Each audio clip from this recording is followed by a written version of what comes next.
Assalamualaikum warahmatullahi wabarakatuh. Welcome back to my video. Video kali ini untuk memenuhi tugas ujian praktek pada mata pelajaran ekonomi dengan judul Laporan Keuangan Perusahaan Jasa.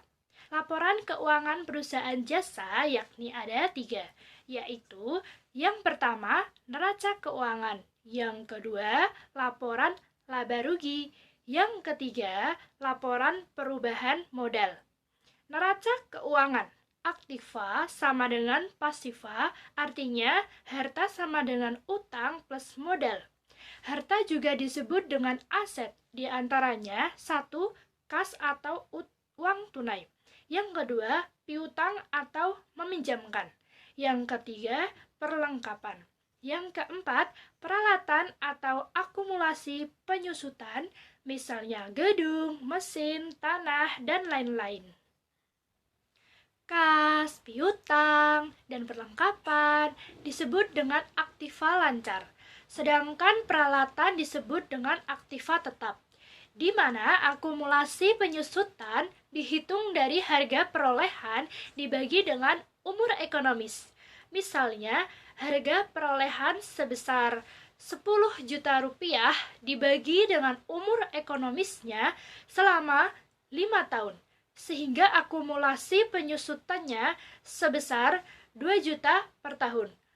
Hutang terdiri atas yang pertama, kewajiban jangka pendek atau hutang lancar dengan kurun waktu kurang dari 1 tahun, dan yang kedua, kewajiban jangka panjang atau hutang dengan kurun waktu di atas 1 tahun.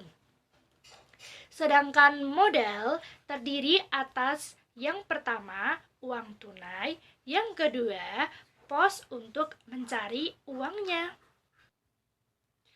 Selanjutnya, laporan laba rugi.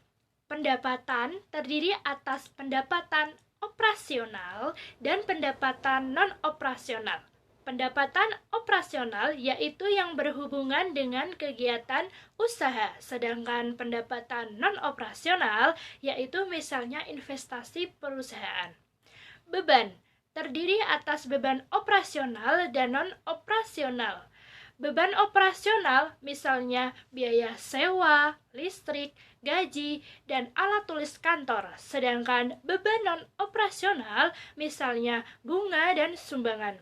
Bisa ditarik kesimpulan bahwa jika pendapatan lebih besar dari beban, maka perusahaan tersebut telah memperoleh laba. Namun, jika pendapatan lebih kecil daripada beban, maka perusahaan tersebut mengalami kerugian. Yang terakhir yaitu laporan perubahan modal, yaitu kalkulasi antara modal awal dengan laba rugi dan price sehingga didapatkan modal akhir. Jika perusahaan memperoleh laba, maka laba tersebut dikurangi dengan price. Namun, jika perusahaan mengalami kerugian, maka rugi tersebut ditambah dengan price.